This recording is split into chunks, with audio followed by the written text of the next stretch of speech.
Well, good morning. Today we're going to look for a few minutes at Romans chapter 3.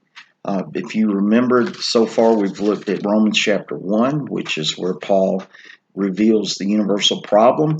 And if you'll remember, we said the formula is Paul begins with the universal problem and then he reveals the solution.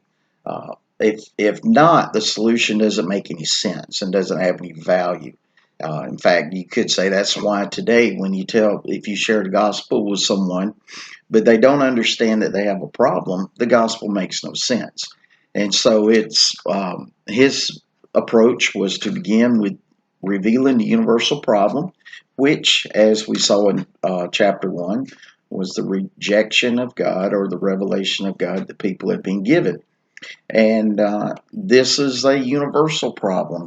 When he refers to this rejection, he's talking about the human race, primarily through Adam. So there's the problem. Chapter 2 and chapter 2 and 3, he deals with a couple of possible arguments against his thesis or his position.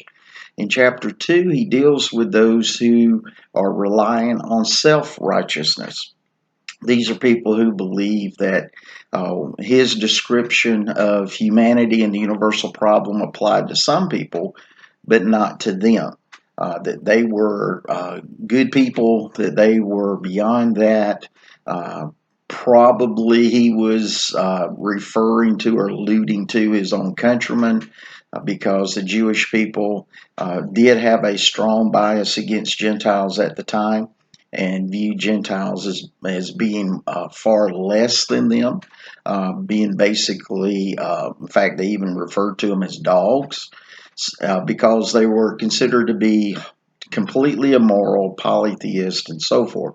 And so, one of the things he mentions in chapter 2 is why are you judging them when, in many cases, you're guilty of the same things? And that's the question. Now, some people like to get hung up on the judging part. Well, again, you have to go back and define what does judging mean.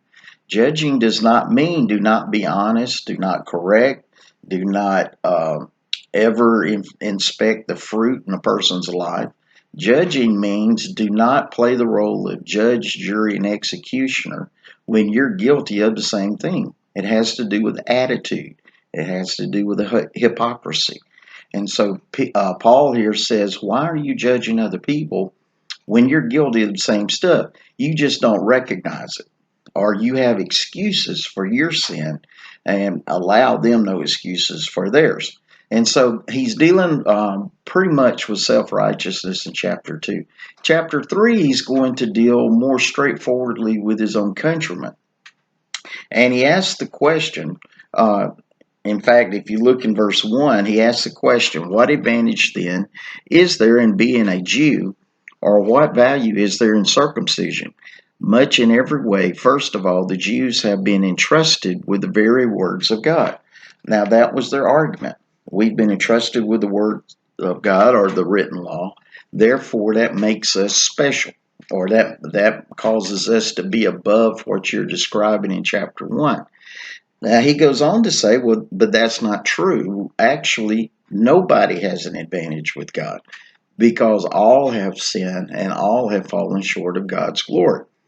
So, after making that point that no one has an advantage with God, he goes on to talk about another argument that he anticipated, which was those who said, and it was kind of a sideways appeal to God's sovereignty, and that is, well, okay, if God is using our failure to completely comply with his law, but he's using that to reveal his grace to others and to the world, why are we being held accountable, or why are we facing judgment when to begin with, God knew we couldn't do it?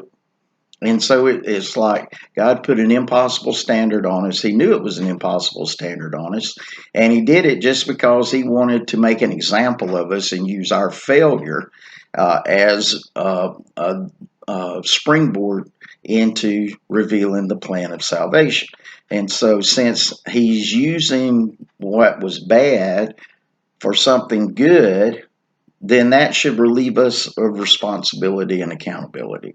And so it's kind of a difficult argument, but in a sense, it's not. It would be much like saying, "Well, God set us up, and He set us up just to make an example of us, and to use us to punish us for our behavior, knowing that we were going to fail." And then He's using our failure and our punishment or judgment that's coming on us to warn others so that others will turn to the grace that He has, which was the grace He didn't offer to us. And so it was a very complicated argument. It would be like someone being speeding through a school zone and getting pulled over. And the officer comes to them and begins writing out the ticket. And then they say, "Wait a minute, you shouldn't hold me accountable for speeding." And the officer says, "Well, why not?" And the person says, "Look out there, all these cars behind me have slowed down now. So what was a bad thing I did is actually having a good result. Therefore, you shouldn't hold me accountable for what I did." Well, is that going to fly? No. And it's not going to fly with God. The wages of sin is death. There is no um, there is no verse that says the wages of sin is death for lost folks, but for saved folks, it's something different. That's not part of it. Sin is what sin is. There's not lost people sin and saved people sin. Sin, I use the analogy quite often at the church. Sin's like a rattlesnake, and the nature of a rattlesnake is to bite.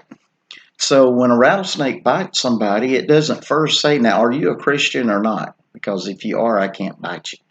No, the nature of sin is what it is.